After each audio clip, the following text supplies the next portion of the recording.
Good evening বন্ধুরা, আমি আবারও চলে এলাম নতুন একটা রেসিপির সঙ্গে। আমি আশা, আমার চ্যানেল ক্রিয়েশন অফ আশাতে আপনাদের সকলকে স্বাগতম। আজ আমি রান্না করব পেঁয়াজগুলির একটা ইউনিক রেসিপি। তো এখানে আমি পেঁয়াজগুলিগুলো কুচিয়ে নিলাম, সঙ্গে কিছু মশলা বেটে নেব। দেখতে থাকুন। এখানে আমি একটা বড় সাইজের পেঁয়াজকে টুকরো টুকরো করে কেটে নিয়েছি, আর ঝালের জন্য নিয়েছি বেশ কয়েকটা কাঁচা লঙ্কা। এরপরে নিলাম একটা বড় সাইজের টমেটোকে টুকরো করে কেটে নিয়েছি। এরপরে দিয়ে দেব সরিষাটা আপনারা কালো অথবা হলুদও নিতে পারেন। এখানে আমার কাছে কালোটা অ্যাভেলেবেল, সেটাই নিলাম। এরপরে নিয়ে নিলাম ধনিয়া পাতা। দেখুন, কাঁচা লঙ্কা, পেঁয়াজ, টমেটো, ধনিয়া পাতা এগুলো আমরা সাধারণত গোটা গোটা ইউজ করে থাকি, অনলি মশলাগুলোই বেটে থাকি। বাট আজকে সমস্ত কিছুই আমি মশলা হিসাবে মিহি করে বেটে নেব। কারণটা হচ্ছে, যে রেসিপিটা আমি আজকে আপনাদের সঙ্গে শেয়ার করতে চলেছি তার মধ্যে যাতে একটা স্মুথনেস থাকে, এই মশলা জড়িবটি ভাবটা না থাকে, সেটাই হচ্ছে উদ্দেশ্য। দেখুন, মশলাটা আমার বেটে নেওয়া হয়ে গেছে, বেশ মিহি হয়েছে। এখন এই মশলাটা তুলে নেওয়ার পর এই যে হালকা একটু মশলা লেগে আছে, ওরই মধ্যে এখন কিছু মুসুর ডালকে ভিজিয়ে রেখেছিলাম, প্রায় 50 গ্রাম হবে। এই ডালটাই এখন আমি এই শিলপাটার মধ্যে মিহি করে বেটে নেব। এই যে মশলাটা আছে, এর জন্য ডালের মধ্যে আর এক্সট্রা মশলা দেওয়ার প্রয়োজন হবে না।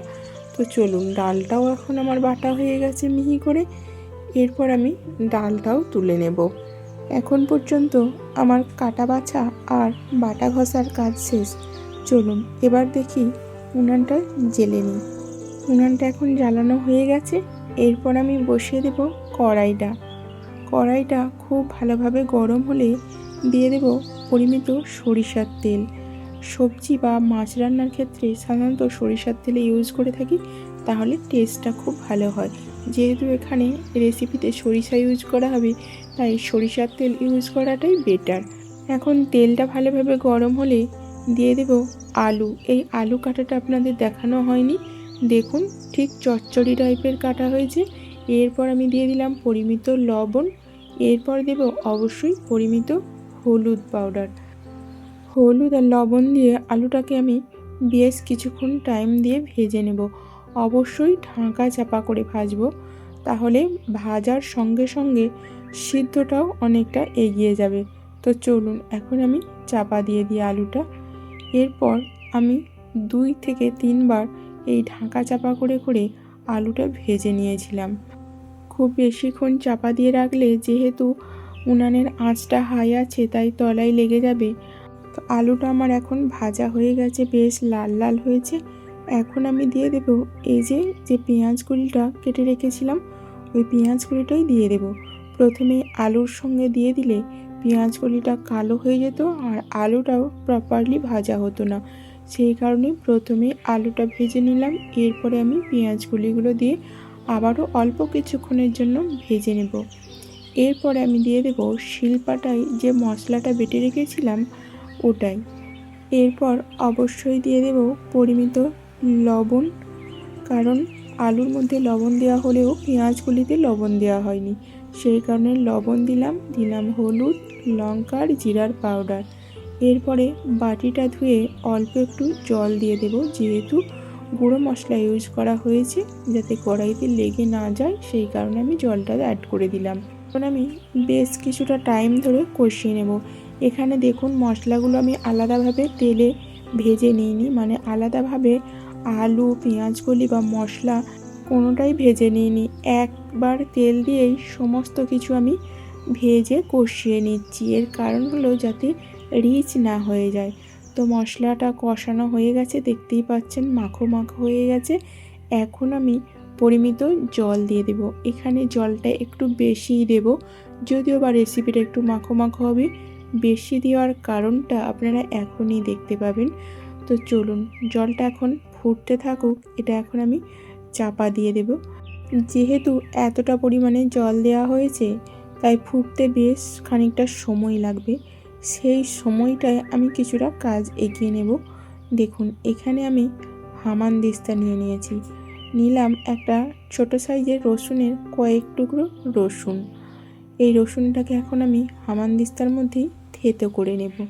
আরও একটা কাজ করব, দেখুন যে ডাল বাটাটা ছিল ওটা তো মশলা মিক্স করেই বাটা হয়েছে, তারপরেও যেটা বাকি আছে সেটা হচ্ছে লবণ। অল্প একটুখানি লবণ দিয়ে দিলাম, এরপর হাতে করে এভাবে মেখে নিলাম।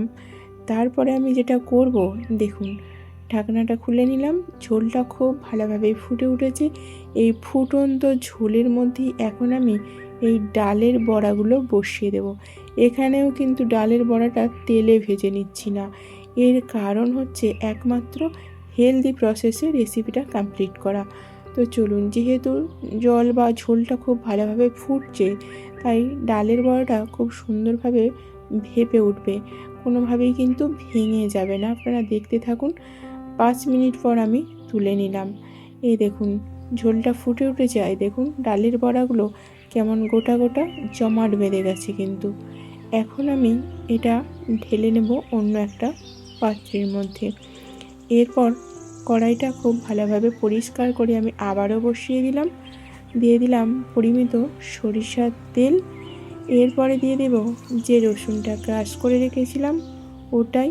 রসুনটা একটু নাড়াচাড়া করে লাল লাল হলে তারপরে দিয়ে দেব রাঁধুনি। রাঁধুনিটা আগে থেকে দিলে রসুনের আগে জ্বলে যাবে, সেই কারণে এখন দিলাম।